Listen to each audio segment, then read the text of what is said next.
में। आज की क्लास में हम ले रहे हैं क्लास 10 का चैप्टर नंबर 5। चैप्टर 5 आपका जिसका नाम है अरिथमेटिक प्रोग्रेशन, एक सीरीज पर डिपेंड है। मैथ में कुछ पैटर्न्स होते हैं, कुछ नंबर्स की सीरीज चलती है और इन्हीं सीरीज में हमें चेक करना होगा कि कौन सी सीरीज आपकी एक एपी है और कौन सी सीरीज आपकी एक एपी नहीं है। अब देखते हैं अरिथमेटिक प्रोग्रेशन यानी कि एपी का मतलब क्या है। एपी का मतलब है कि जो आपकी सीरीज में जितनी भी टर्म्स हैं उनके बीच में एक कॉमन नंबर होगा जो एक डिफरेंस के साथ में आपकी सीरीज आगे बढ़ रही होगी। इसका मतलब दो टर्म्स के बीच में जो डिफरेंस है वो डिफरेंस डिफरेंट नहीं होगा, वो सेम होगा। क्लियर है? जैसे मैंने कुछ एग्जांपल आपके सामने लिखे हुए हैं और आपसे ये पूछने की मैं ट्राई करूंगी कि बताओ क्या ये एक एपी है। तो जब मैंने आपसे पूछा कि मैंने एक सीरीज लिखी हुई है 1, 3, 5, 7 एंड 9, क्या ये एक एपी है? तो आपको क्या करना है, आपको दो टर्म के बीच में डिफरेंस पता करना है और ये देखना है क्या वही डिफरेंस सारी टर्म के बीच में है। अगर सेम डिफरेंस सारी टर्म्स के बीच में है तो आप बोलोगे हाँ जी ये एक एपी है। लेकिन अगर दो टर्म के बीच का डिफरेंस अदर टू टर्म के बीच के डिफरेंस से अलग है तो वो एक एपी नहीं होगी। क्वेश्चन क्लियर हो गया? चलिए देखते हैं कैसे। मैंने आपको बोला ये दो टर्म्स हैं मेरी 1 और 3, तो बताइए इन दोनों के बीच में डिफरेंस कितना है? तो इन दोनों के बीच में डिफरेंस आया है 2। आप लास्ट में से आगे वाली डिजिट को माइनस करेंगे तो 2 डिफरेंस आया। आगे बताइए इन दोनों के बीच में डिफरेंस कितना है? अगेन देखेंगे तो 2 निकला।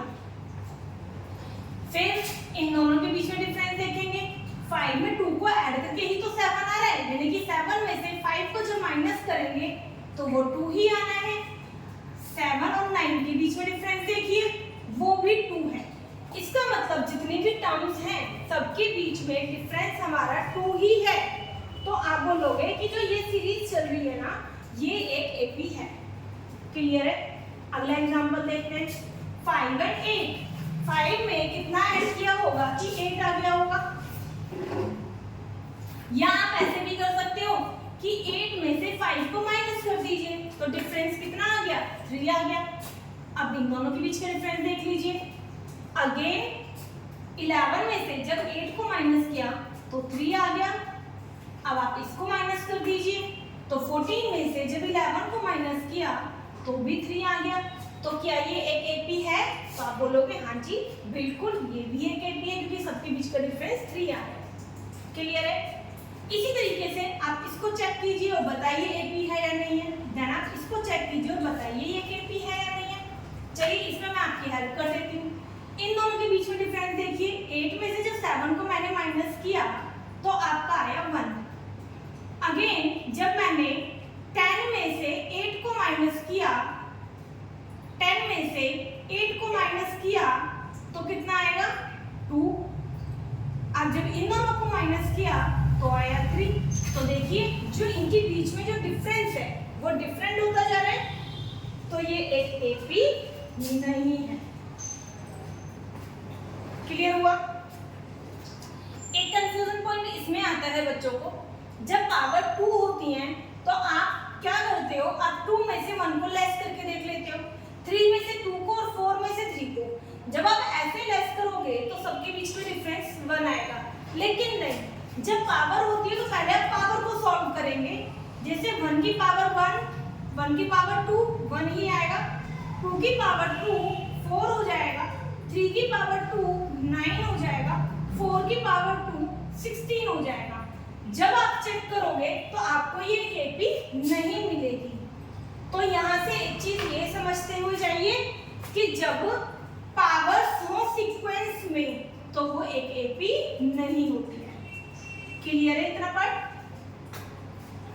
अब आप मुझे बताइए, अगर मैंने आपके सामने ये लिख दिया a की पावर 1, a की पावर 2, a की पावर 3 और a की पावर 4, क्या ये एक एपी होगी?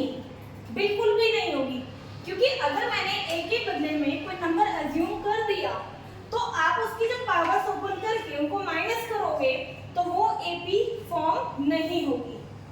क्लियर हो गया?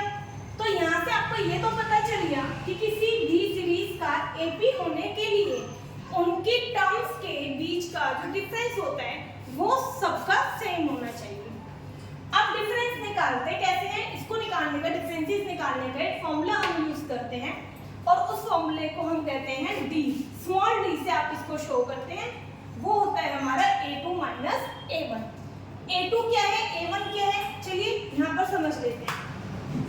जब आपकी कोई भी सीरीज चल रही होती है, कोई भी AP होती है, तो उस AP की जो फर्स्ट नंबर की टर्म होगी उसे आप बोलते हो a1, ठीक है। जैसे कि मैंने एक सीरीज लिखी, फर्स्ट वाली का एग्जांपल लेते हैं,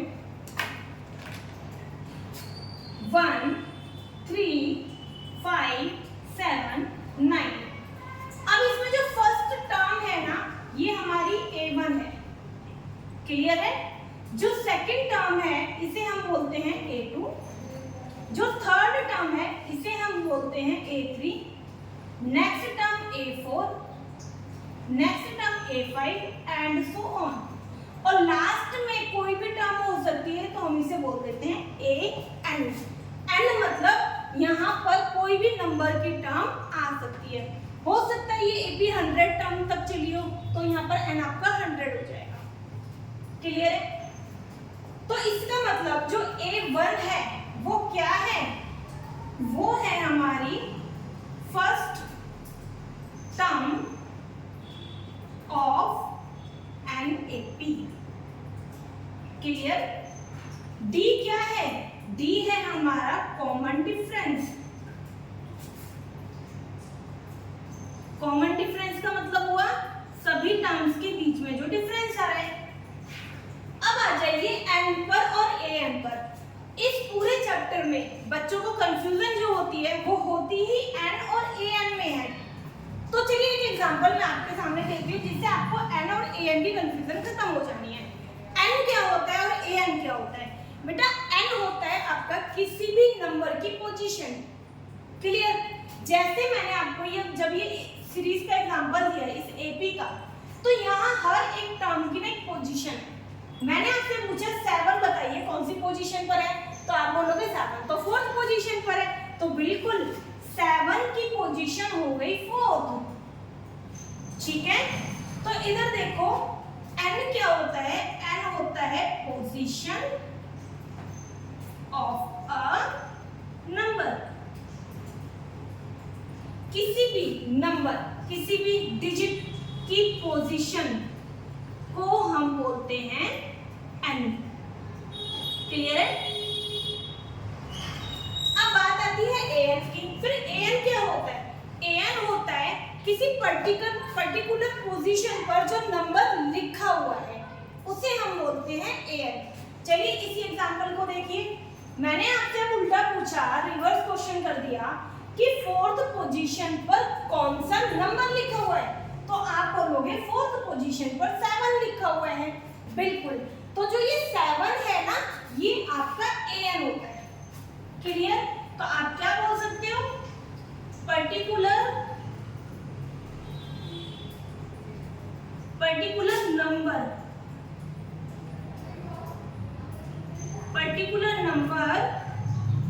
ऑफ पोजीशन, या फिर आप बोलो नंबर या a digit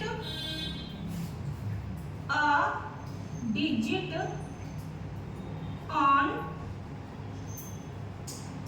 particular position, clear है। चलिए आपको एक रियल लाइफ एग्जांपल देती हूँ जिससे आपको n और an दोनों क्लियर हो जाएंगे। आपकी क्लास में डेली अटेंडेंस होती है, ठीक है। अब उस अटेंडेंस में क्या मैम आपका नाम ले करके तब आपसे पूछती है कि आप प्रेजेंट हो या एब्सेंट हो? नहीं ना। मैम क्या करती है, मैम आपको ना n से बोल रही होती है, नंबर से बोल रही होती है, roll number 1, roll number 2, roll number 3। तो जो ये रोल नंबर है 1 2 3 4 ये पोजीशन को शो करते हैं, तो ये हो गया आपका n। और उस रोल नंबर पर कौन बच्चा है जो अपनी अटेंडेंस को देने वाला है, जो अपने प्रेजेंट को वहां पर शो करने वाला है, तो वो जो बच्चा है वो आपका हो गया an, क्लियर हुआ। तो ये चैप्टर करेंगे तो आपको ये सारी चीजें देखने को मिलेंगी कि a1 क्या है, d क्या है, n क्या है और an क्या है।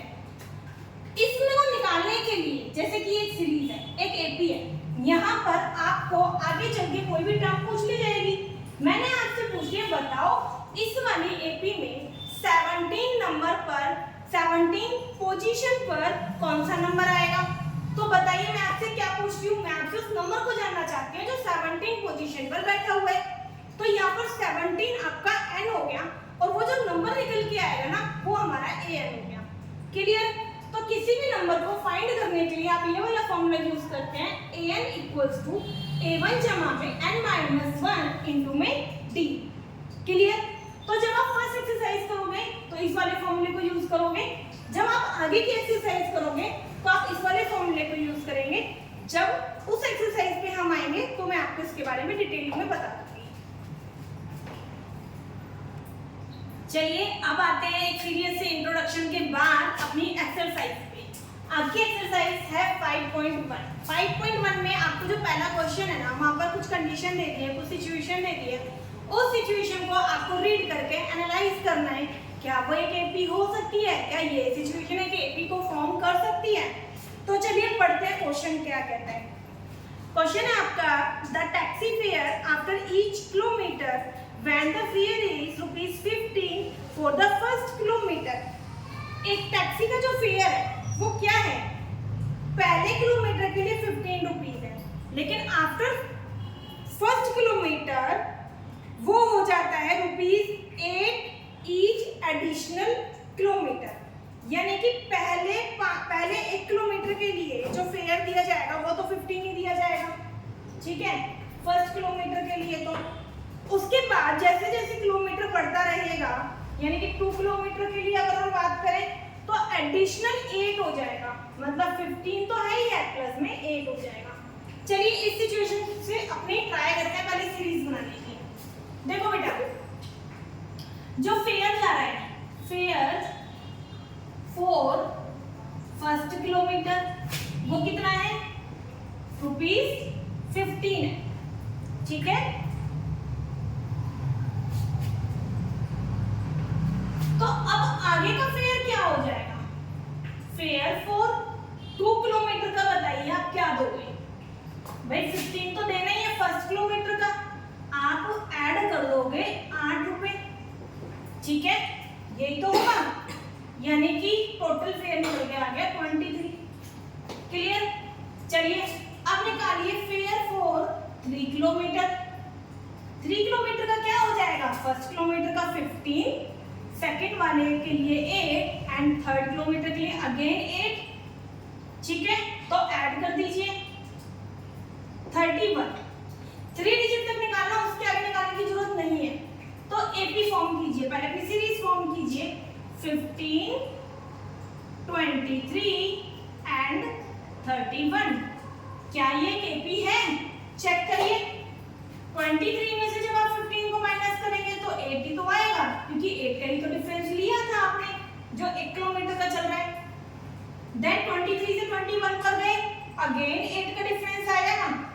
21 में से इसमें से 23 को माइनस कीजिए तो फिर से 8 आया ना। तो हाँ, आप क्या बोलोगे, यह एक एपी है। Yes it is an AP. Clear हो गया। आगे बढ़े। अब देखें क्वेश्चन नंबर सेकंड।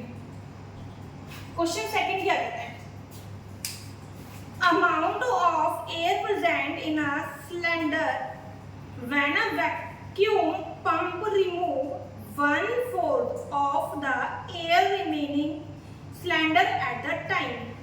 एक बेटा वैक्यूम है, वो एक सिलेंडर में से एयर को रिमूव करता है तो वो टोटल एयर का 1/4 बाहर ले लेता है, ठीक है, टोटल एयर का 1/4 ले लेता है। अब इधर देखिए, आपको नहीं पता है कि उसमें टोटल एयर कितनी है, तो अगर मैंने टोटल एयर को x सेलेक्ट कर लिया तो वैक्यूम क्लीन कितनी कर रहा है, क्लीन एयर 1/4 को ना, यानी कि 1/4 आप कह सकते हो x/4। तो अब आपको निकालनी पड़ेगी रिमेनिंग एयर क्या थी, रिमेनिंग एयर कितनी बची आपकी, आपको x में से माइनस करना पड़ेगा x/4, ठीक है।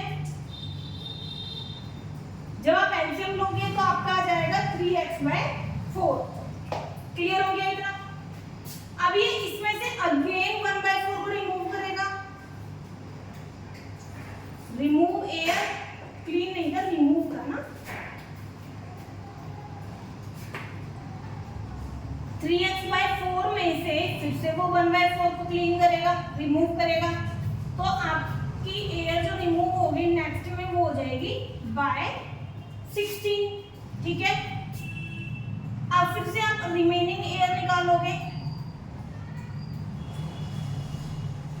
Remaining air. ठीक है, तो अभी हमारे पास एयर जो बची थी, रिमेनिंग एयर, वो ये बची थी, तो 3x/4 में से आप माइनस करोगे 3x/16। क्लियर है? एलसीएम लोगे दोनों का, तो 16 एलसीएम आएगा, 12x माइनस 3x आ जाएगा। ठीक है, माइनस कीजिए 9x/16, ये बच गई हमारी रिमेनिंग एयर। अब फिर से वो रिमूव करेगा, कितना? 1/4 करेगा, यानी कि 9x/16 का 1/4 कर देगा। नेक्स्ट टर्म क्या बनने वाली है आपकी? 9x/64। क्लियर? तो एपी क्या फॉर्म होगी? एपी देखिए, पहले टोटल एयर x थी, नेक्स्ट एयर हमारी बचेगी 3x/4, नेक्स्ट एयर आपकी बचेगी 9x/64। अब आप इनको माइनस करना, इसमें से इसको माइनस करना, इसमें से इसको माइनस करना, आप देखोगे दोनों का डिफरेंस अलग आएगा। तो जब हमारी एयर 1/4 निकल रही है ना, तो एक्चुअल में जो रिमेनिंग एयर है ना, उसकी क्वांटिटी चेंज होती जा रही है। अब क्वांटिटी चेंज हो जाएगी तो 1/4 हमेशा अलग ही निकल के आने वाला है उस क्वांटिटी का, तो इससे पता चलता है कि ये एक एपी फॉर्म नहीं करेगी। क्लियर हो गया क्वेश्चन? चलिए अब देखते हैं क्वेश्चन नंबर 3। क्वेश्चन 3 में बोला गया है the cost of digging a well after every metre of digging when it cost ₹150 for the first metre. आपने एक वेल को डिगिंग किया है, तो उसकी जो कॉस्ट है ना, वो फर्स्ट किलोमीटर की आती है, फर्स्ट मीटर की आती है 150। यानी कि जब आप 1 मीटर डिगिंग कर रहे हो, 1 मीटर डिगिंग कर रहे हो, तो कॉस्ट आती है 150। ठीक है, एंड राइज वो बढ़ जाती है by 50 for each subsequent metre. जब आप अगेन 2 मीटर पे जाते हो तो 50 ऐड हो जाएगी, 3 पे जाते हो तो अगेन उसमें 50 ऐड हो जाएगा। ये हमें सिनेरियो दिया हुआ है। ठीक है, चलिए क्वेश्चन देखते हैं। तो आप देखोगे पहले first cost for first metre digging, वो हमारी हो गई 150। ठीक है, तो कॉस्ट बताइए फिर मुझे 2 मीटर की डिगिंग की क्या हो जाएगी? 150 तो वो लेगा ही लेगा, प्लस में ऐड हो रही है ना 50, यानी कि 200 हो गई। क्लियर? अब कॉस्ट ऑफ 3 मीटर निकालिए। 3 मीटर की डिगिंग के लिए क्या होगा? 150 तो देना ही पड़ेगा फर्स्ट वाले का, और जब 2 मीटर किया तो 50 हो गया। 3 मीटर के लिए अगेन 50 देना पड़ेगा, तो ऐड कीजिए 250। ठीक है, तो अब देखिए हमारी टर्म्स बनेगी 150, 200 एंड 250। देखने से पता चलिए ये केपी फॉर्म हो रही है। क्यों? क्योंकि इनके बीच में डिफरेंस और इनके बीच में जो डिफरेंस है वो सेम आ रहा है, तो yes it is an AP हो जाएगा। क्लियर? चलिए देखते हैं क्वेश्चन नंबर 4। क्वेश्चन 4 में बोला गया है the amount of money in the account every year when 10,000 is deposit at compound interest at 10% per annum। आपको अमाउंट बताना है मनी का, अगर बैंक में डिपॉजिट किए जाते हैं, अगर बैंक में डिपॉजिट किए जाते हैं, क्वेश्चन नंबर है हमारा 4 ना, अमाउंट डिपॉजिट इन बैंक 10,000। ठीक है, आगे क्वेश्चन में बोला गया है अगर उस पर आपको कंपाउंड इंटरेस्ट मिलता है पर एनम है 8%, तो जो 8% है ये आपको रेट ऑफ इंटरेस्ट दे रखा है, तो रेट हमें है 8%। क्लियर? तो बताइए टोटल अमाउंट क्या हो जाएगा? अगर आप इस अमाउंट को डिपॉजिट करते चलते हो और इस अमाउंट पर आपको 8% का इंटरेस्ट भी दिया जा रहा है हर साल, ठीक है। तो देखिए क्या होगा, सबसे पहले ना अमाउंट का फॉर्मूला लगाते हैं। अमाउंट का फॉर्मूला होता है P bracket 1 plus R/100 into में N, ठीक है। अमाउंट आपको फाइंड करने के लिए बोल रहा है और जो प्रिंसिपल अमाउंट है जो आप डाल रहे हो बैंक में वो है 10,000। 1 प्लस रेट ऑफ इंटरेस्ट आपको 8 दिया हुआ है और पहले ईयर के लिए 1 लगा देंगे, क्लियर है। अभी मैं आपको इसको सॉल्व नहीं कर रही हूँ, मैं आपको सेकंड ईयर का बताती हूँ। तो सेकंड ईयर में क्या होगा, अमाउंट तो सेम डिपॉजिट करोगे, इंटरेस्ट भी सेम मिलना है, लेकिन नंबर ऑफ ईयर सेकंड हो जाएगा, ठीक है। थर्ड ईयर में क्या होगा, अमाउंट ऑफ इंटरेस्ट तो 10,000 ही रहेगा, लेकिन इंटरेस्ट जो लगेगा वो लगेगा 3 ईयर पर, थर्ड ईयर के लिए। तो यहाँ पर देखो, अगर आप देखोगे ध्यान से पावर वाला क्वेश्चन बन गया। और मैंने आपको पहले ही बता दिया था इंट्रोडक्शन में कि जब भी अमाउंट के ऊपर पावर आ जाएगी तो वो एपी फॉर्म नहीं करेगी, क्योंकि उनकी वैल्यू कई टाइम्स चेंज हो जाती है, क्लियर। तो क्या ये एपी निकलेगी, तो आप बोल दोगे no, it is not form an AP, clear question. तो चलिए, जो आज की क्लास में किया है ये पूरा इंट्रोडक्शन का पार्ट था। इवन ये क्वेश्चंस भी इंट्रोडक्शन के ही पार्ट में आते हैं, क्योंकि आपसे डायरेक्टली सॉल्व करने के लिए क्वेश्चन नहीं पूछे जाएंगे। जो क्वेश्चंस मेन आपके आने हैं या जो एक्सरसाइज हमारी शुरू होनी है वो करते हैं नेक्स्ट वीडियो में। तब तक इस वीडियो को देख करके अपनी कमांड को स्ट्रॉन्ग कीजिए। Thank you.